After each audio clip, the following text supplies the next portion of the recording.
നമ്മളെല്ലാവരും സമൂഹത്തിൻ്റെ ഭാഗമാണില്ലേ? സ്വാതന്ത്ര്യവും അവകാശങ്ങളും നമുക്കുള്ളപ്പോൾ തന്നെ ഓരോ സമൂഹത്തിനും അതിൻ്റേതായ നിയമങ്ങളും നിയന്ത്രണങ്ങളുമുണ്ട്. അവയിൽ ചിലതൊക്കെ ചിലർക്കെങ്കിലും ബുദ്ധിമുട്ടും അസ്വസ്ഥതയും ഉണ്ടാക്കിയേക്കാം. എന്നാൽ സമൂഹത്തിൻ്റെ പൊതുവായ നന്മയ്ക്ക് അവ അനിവാര്യമാണ്.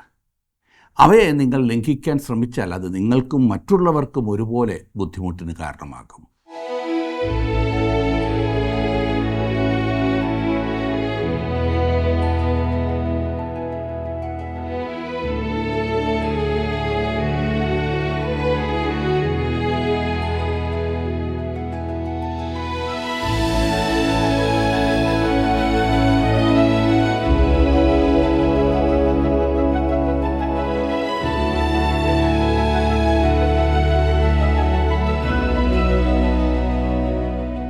ജീവസന്ദേശത്തിൻ്റെ പ്രേക്ഷകർക്ക് ഞങ്ങളുടെ സ്നേഹവന്ദനം. സർവശക്തനായ ദൈവത്തിനെതിരായി നിലകൊള്ളുന്നത് ഒരു ജനതയ്ക്കും നന്മയല്ല. ദൈവവുമായി നിരപ്പിലാകുവാനുള്ള ആഹ്വാനമാണ് അവിടുന്ന് യുഗങ്ങളായി മനുഷ്യകുലത്തിന് നൽകുന്നത്. ദൈവപുത്രനായ യേശുക്രിസ്തുവിലൂടെ അതിനായുള്ള മാർഗവും അവിടുന്ന് തുറന്നു തന്നു. എന്നിരുന്നാലും ദൈവത്തോട് ശത്രുത പുലർത്തുന്നവരുമായി യാതൊരുവിധ അനുരഞ്ജനത്തിനും പോകരുതെന്നാണ് അവിടുന്ന് തൻ്റെ ജനത്തിന് നൽകുന്ന മുന്നറിയിപ്പ്. തൻ്റെ ജനം അവരുടെ ദുർമാർഗങ്ങൾ പഠിക്കാതിരിക്കുവാനും തെറ്റായ മാതൃകകൾ പിന്തുടരാതിരിക്കാനുമുള്ള ഒരു മുൻകരുതലായാണ് ദൈവം ഈ കൽപ്പന നൽകിയിരിക്കുന്നത്. പുറപ്പാട് പുസ്തകം 34 അധ്യായം 10 മുതൽ 35 അധ്യായത്തിൻ്റെ 35 വരെയുള്ള വാക്യങ്ങൾ.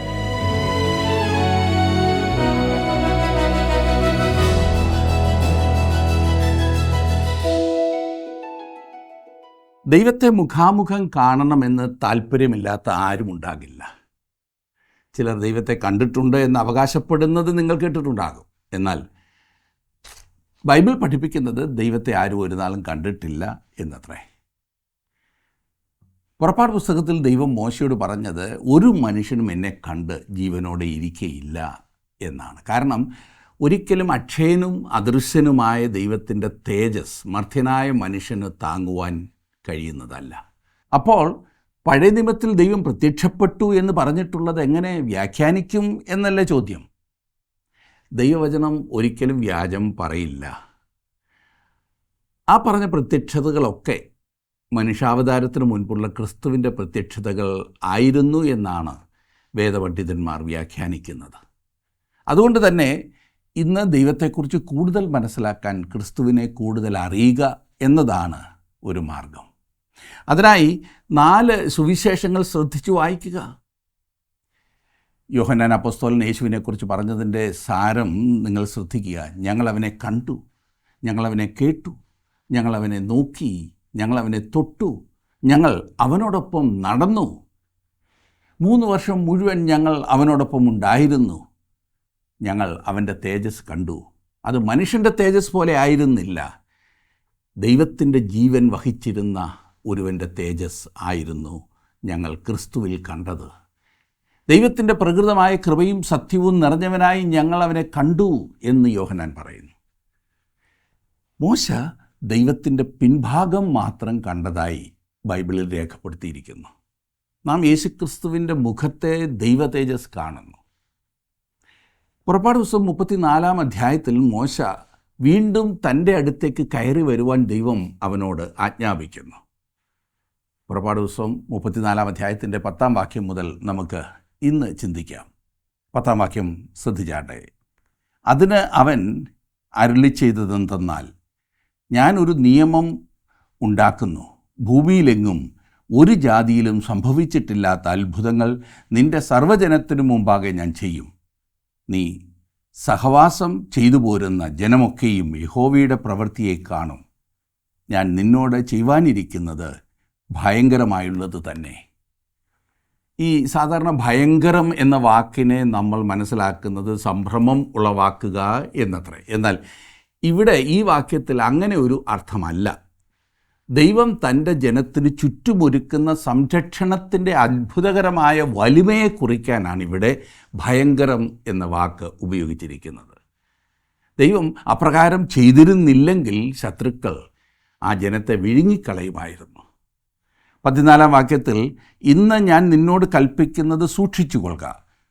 അമോര്യൻ, കനാന്യൻ, ഹിത്യൻ, പെരിസ്യൻ, ഹിവ്യൻ, യെബൂസ്യൻ എന്നിവരെ ഞാൻ നിൻ്റെ മുമ്പിൽ നിന്ന് ഓടിച്ചു കളയും. അവരുടെ സകല ശത്രുക്കളെയും ഓടിച്ചു കളയുമെന്ന് ദൈവം ഇസ്രായേൽ ജനത്തിനോട് പറയുന്നു. 3-ാം പ്രാവശ്യമാണ് ആ കാര്യം ദൈവം ഇവിടെ സൂചിപ്പിക്കുന്നത്. 12-ാം വാക്യത്തിൽ കാണുന്നത്, നീ ചെല്ലുന്ന ദേശത്തിലെ നിവാസികളോട് നീ ഒരു ഉടമ്പടി ചെയ്യാതിരിപ്പാൻ കരുതിക്കൊള്ളുക, അല്ലാഞ്ഞാൽ അത് നിൻ്റെ മധ്യേ ഒരു കെണിയായിരിക്കും. ദേശത്തിലെ നിവാസികളോട് യാതൊരു ഉടമ്പടിയും ചെയ്യരുതെന്ന് ദൈവം അവർക്ക് മുന്നറിയിപ്പ് നൽകി. പിന്നീട് ഗിബെയോന്യർ യോശുവയുടെ അടുത്ത് വന്നപ്പോൾ അവർ ഇസ്രായേലിനെ കബളിപ്പിച്ചതായി നാം യോശുവയുടെ പുസ്തകത്തിൽ വായിക്കുന്നുണ്ട്.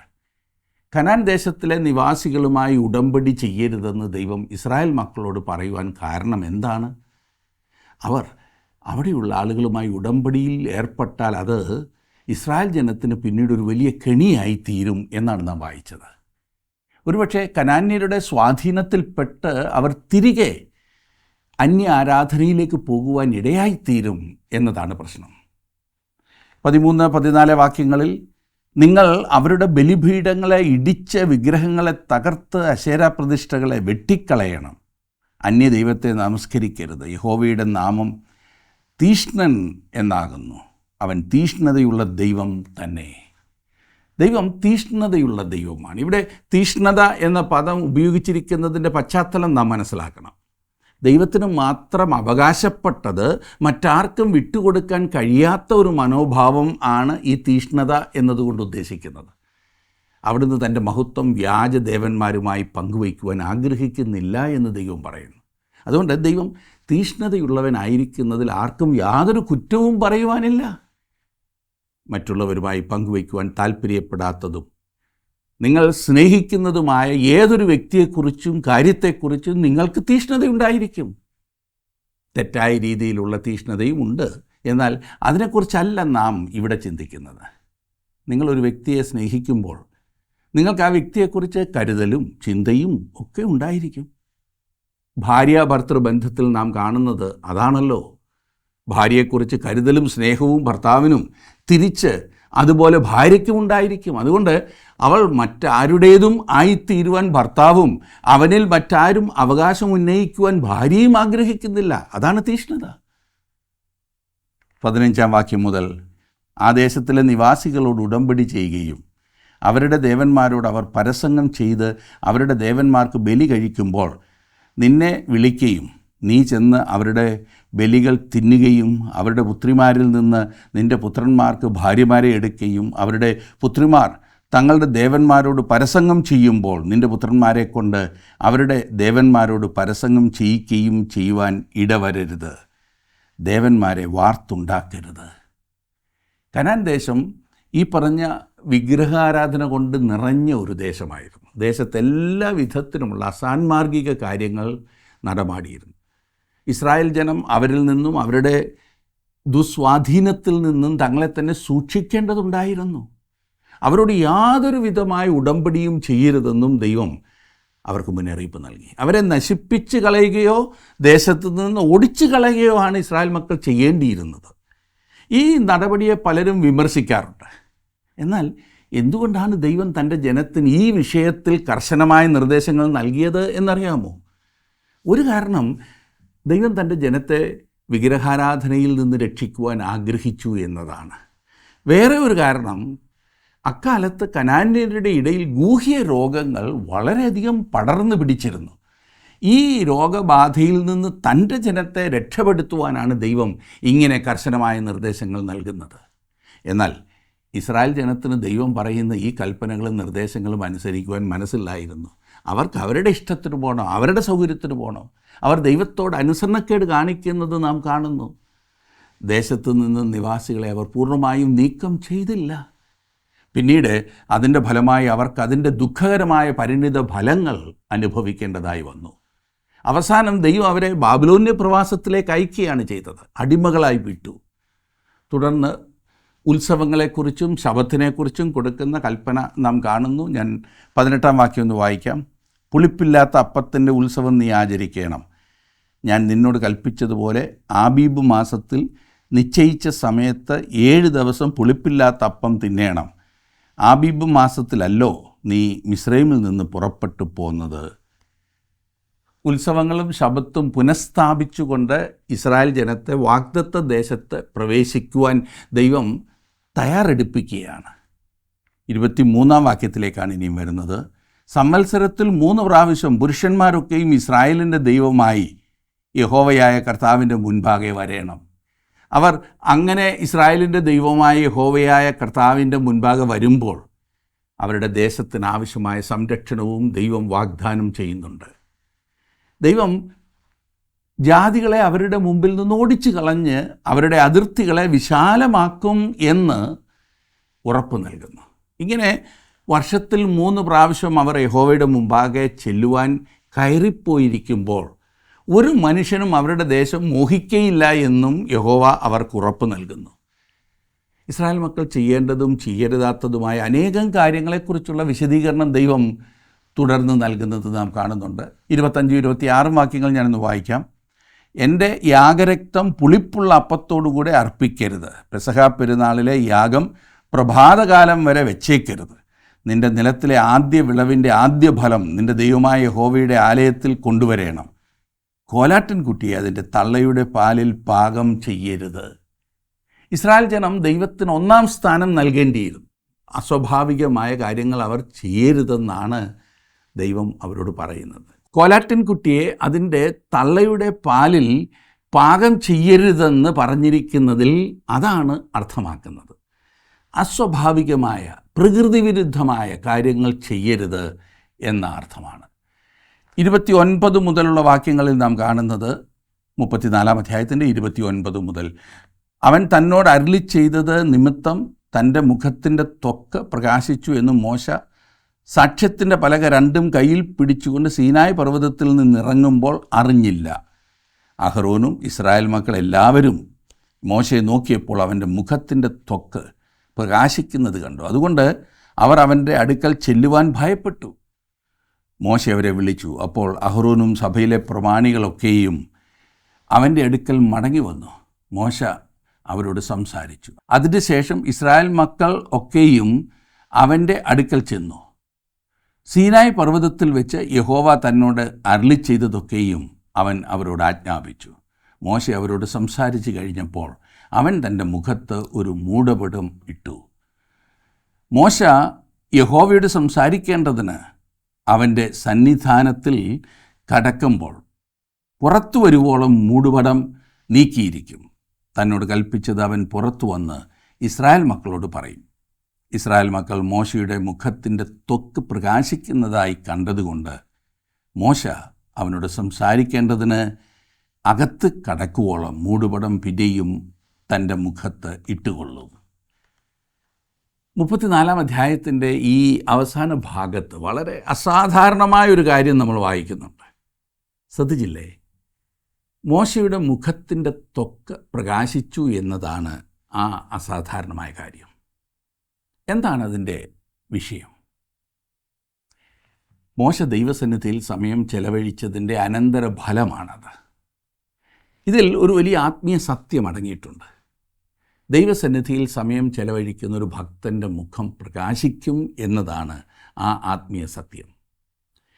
മോശയുടെ കാര്യത്തിൽ ആ തേജസ് മൂലം ഇസ്രായേൽ ജനത്തിന് അവൻ്റെ മുഖത്തേക്ക് നോക്കുവാൻ കഴിഞ്ഞില്ല എന്നും മോശ അവരോട് സംസാരിക്കുമ്പോൾ മുഖത്തൊരു മൂടുപടം ഇടേണ്ടി വന്നു എന്നും നമ്മൾ വായിക്കുന്നു. തുടർന്ന് 35-ാം അധ്യായത്തിലേക്ക് നാം വരികയാണ്. പുറപ്പാട് പുസ്തകം 35-ാം അധ്യായത്തിൽ ശബത്തിനെ സംബന്ധിച്ച കൂടുതൽ നിർദ്ദേശങ്ങൾ ആവർത്തിക്കുന്നതായി നാം കാണും. അതിനെക്കുറിച്ച് പറഞ്ഞിരിക്കുന്ന ചില കാര്യങ്ങൾ കൂടെ ഇവിടെ നമുക്ക് പഠിക്കുവാൻ സാധിക്കും. ഇത് 3-ാം പ്രാവശ്യമാണ് ശബത്തിനെക്കുറിച്ച് പറഞ്ഞിരിക്കുന്നത്.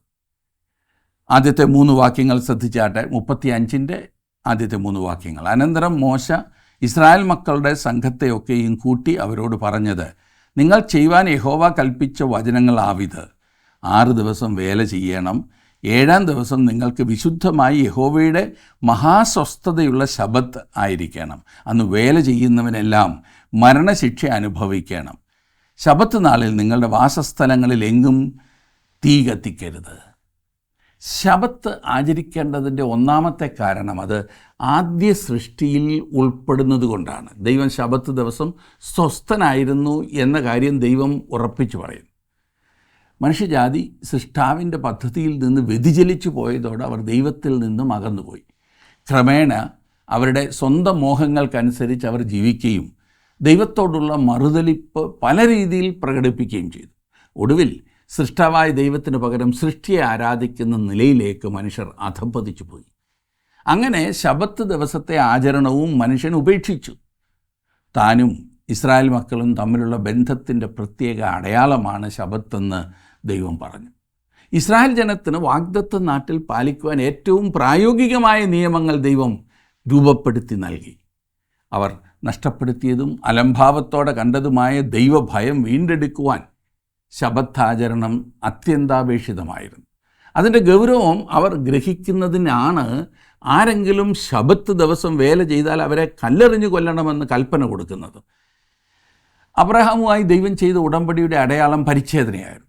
അത് ഒരിക്കൽ മാത്രം ആചരിച്ചു വന്നു. എന്നാൽ മോശയിക നിയമത്തിൻ്റെ അടയാളം ശബത്തായിരുന്നു. അത് നിത്യ നിയമമായിരുന്നു. എന്ന് പറഞ്ഞാൽ എല്ലാ ശബത്ത് ദിവസവും യഹൂദൻ ദൈവം നൽകിയ ന്യായപ്രമാണം ഓർക്കുകയും അനുസരിക്കുകയും വേണം. അതിനു വേണ്ടിയിട്ടാണ് അവൻ സ്വസ്ഥമായിരിക്കാൻ പറഞ്ഞത്. അത് ലംഘിക്കുന്നവനെ കല്ലെറിഞ്ഞു കൊല്ലണം. എന്നാൽ ആഴ്ചയുടെ 7-ാം ദിവസം ശബത്തായി ആചരിച്ചതുകൊണ്ട് അത് അവസാനിച്ചില്ല. വേറെയും ദിവസങ്ങൾ ആചരിക്കേണ്ടതുണ്ടായിരുന്നു. ലേവ്യപുസ്തകം 23-ാം അധ്യായത്തിൽ ആ ദിവസങ്ങൾ രേഖപ്പെടുത്തിയിട്ടുണ്ട്. ലേവ്യപുസ്തകം 23-ാം അധ്യായത്തിൻ്റെ 5-ാം വാക്യത്തിൽ പെസഹ പറയുന്നു. 6 മുതൽ 8 വരെയുള്ള വാക്യങ്ങളിൽ പുളിപ്പില്ലാത്ത അപ്പത്തിൻ്റെ പെരുന്നാൾ പറയുന്നു. 10 മുതൽ 14 വരെയുള്ള വാക്യങ്ങളിൽ ആദ്യഫല പെരുന്നാൾ പറയുന്നു. 15 മുതൽ 22 വരെയുള്ള വാക്യങ്ങളിൽ പെന്തക്കോസ് പെരുന്നാൾ പറയുന്നു. 23 മുതൽ 24 വരെയുള്ള വാക്യങ്ങളിൽ കാഹളധ്വനിയുടെ ജ്ഞാപകം പറയുന്നു. 27 മുതൽ 30 വരെയുള്ള ദിവസങ്ങളിൽ പാപപരിഹാര ദിവസം യോം കിപ്പോർ അത് പറയുന്നു. പിന്നെ 33 മുതൽ കൂടാരപ്പെരുന്നാളിനെക്കുറിച്ച് പറയുന്നു.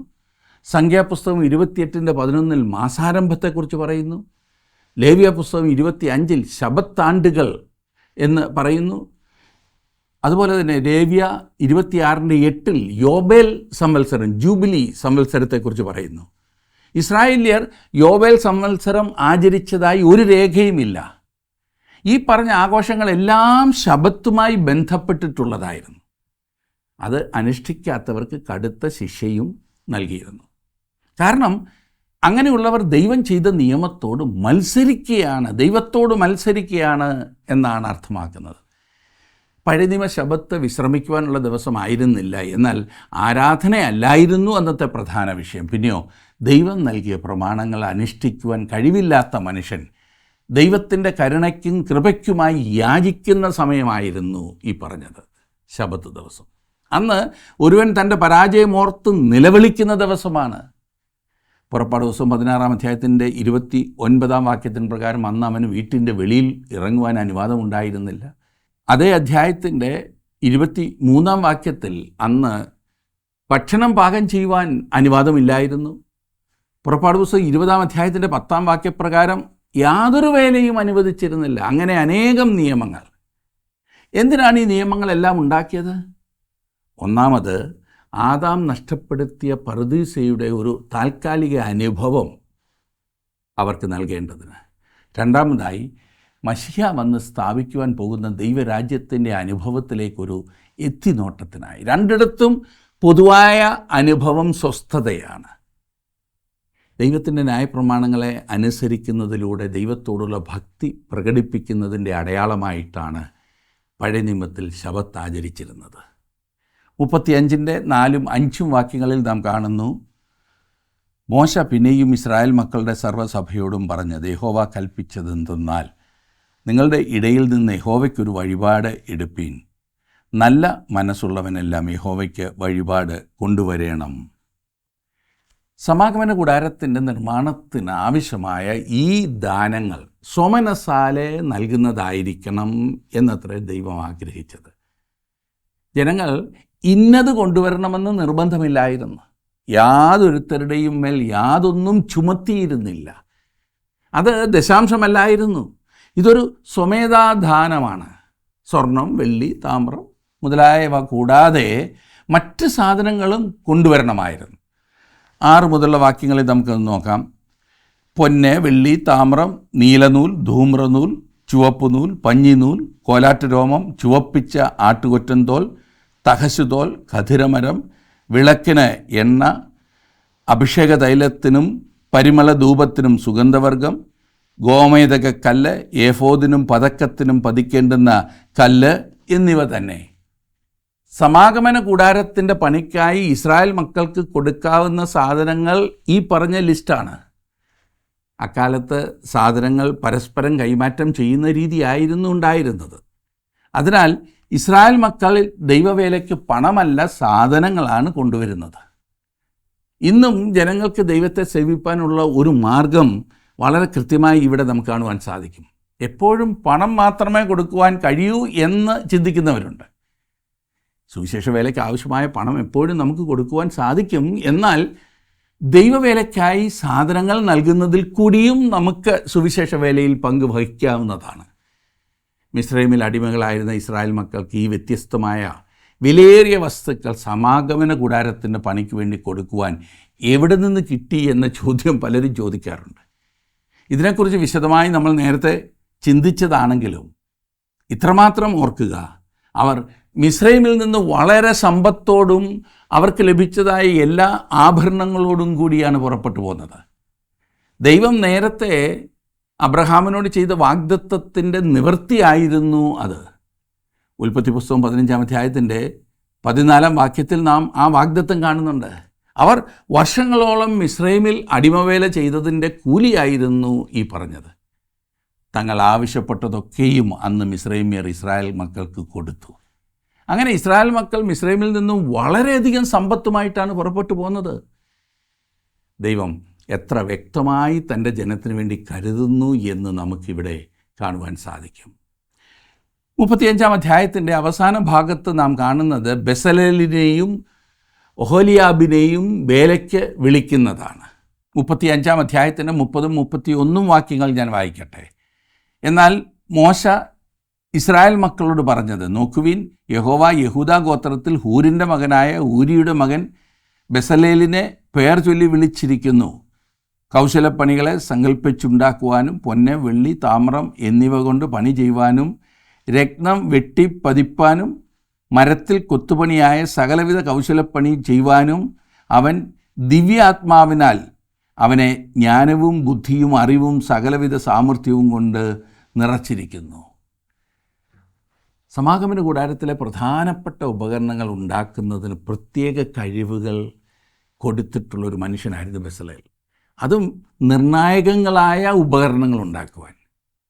34-ാം വാക്യത്തിൽ നാം കാണുന്നത്, അവൻ്റെ മനസ്സിലും ദാൻ ഗോത്രത്തിൽ അഹിസമാക്കിൻ്റെ മകനായ ഒഹലിയാബിൻ്റെ മനസ്സിലും മറ്റുള്ളവരെ പഠിപ്പിപ്പാൻ അവൻ തോന്നിപ്പിച്ചിരിക്കുന്നു. തനിക്ക് കിട്ടിയ വരം കൈമാറുവാനുള്ള കഴിവ് ദൈവം ബെസലേലിന് നൽകി. 35-ാം വാക്യത്തിൽ വായിക്കുന്നത്, കൊത്തുപണിക്കാരൻ്റെയും കൗശലപ്പണിക്കാരൻ്റെയും നീലനൂൽ, ധൂമ്രനൂൽ, ചുവപ്പുനൂൽ, പഞ്ഞിനൂൽ എന്നിവ കൊണ്ട് പണി ചെയ്യുന്ന തയ്യൽക്കാരൻ്റെയും നെയ്ത്തുകാരൻ്റെയും ഏതുതരം ശില്പപണി ചെയ്യുന്നവരുടെയും കൗശലപ്പണികൾ സങ്കല്പിച്ചുണ്ടാക്കുന്നവരുടെയും സകലവിധ പ്രവൃത്തിയും ചെയ്യുവാൻ അവൻ അവരെ മനസ്സിൽ ജ്ഞാനം കൊണ്ട് നിറച്ചിരിക്കുന്നു. സമാഗമന കൂടാരം അതിമനോഹരമായിരുന്നു. അത് മരുഭൂമിയിലെ മരതക കല്ലായിരുന്നു. അത് വളരെ വിസ്താരമുള്ളതായിരുന്നില്ല, ഒരു ചെറിയ കൂടാരമായിരുന്നു. എങ്കിലും ചില വർഷങ്ങൾക്ക് മുൻപ് വിലമതിച്ചതനുസരിച്ച് ഏകദേശം 15 കോടി രൂപ ഈ സമാഗമന കൂടാരത്തിൻ്റെ നിർമ്മാണത്തിന് ചിലവായിട്ടുണ്ട്. സമാഗമന കൂടാരം ദൈവത്തിൻ്റെ വിലയേറിയ മുത്തായിരുന്നു. അത് അവൻ്റെ പുത്രനായ യേശുക്രിസ്തുവിനെയാണ് ചിത്രീകരിക്കുന്നത്. ദൈവം കൊടുത്ത ജ്ഞാനവും അറിവും കൊണ്ടൊരു വലിയ പുരുഷാരം സമാഗമന കൂടാരത്തിൻ്റെ നിർമ്മാണത്തിൽ വ്യാപൃതരായിരുന്നു. അവരുടെ എല്ലാം മേലധികാരിയായി ബെസലിയേൽ പ്രവർത്തിച്ചു. ഇസ്രായേലിൻ്റെ മരുഭൂമി യാത്രയിൽ ദൈവം അവർക്ക് നൽകുന്ന നിർദ്ദേശങ്ങളും കൽപ്പനകളും അവരെ തൻ്റെ ജനമായി സൂക്ഷിക്കുന്നതിനുള്ള ദൈവത്തിൻ്റെ പദ്ധതിയുടെ ഭാഗമായിരുന്നു. അതുകൊണ്ട് തന്നെ ഏറ്റവും ചെറുതെന്ന് നമ്മൾ വിചാരിക്കുന്ന കാര്യത്തിൽ പോലും ദൈവത്തിൻ്റെ കൃത്യമായ ഇടപെടൽ നമുക്ക് കാണുവാൻ കഴിയും. ഈ അധ്യായങ്ങളിലെ പഠനം അത് നമുക്ക് വ്യക്തമാക്കി തരുന്നു എന്നത് എത്രയോ സന്തോഷകരമായ വസ്തുതയാണ്. ഈ പഠനം കൂടുതൽ ദൈവാഭിമുഖരായി ജീവിക്കുവാൻ നമ്മയും സഹായിക്കട്ടെ എന്ന് ഞാൻ പ്രാർത്ഥിക്കുന്നു. അതിനായി ദൈവം നിങ്ങളെ ശക്തീകരിക്കട്ടെ, അനുഗ്രഹിക്കട്ടെ.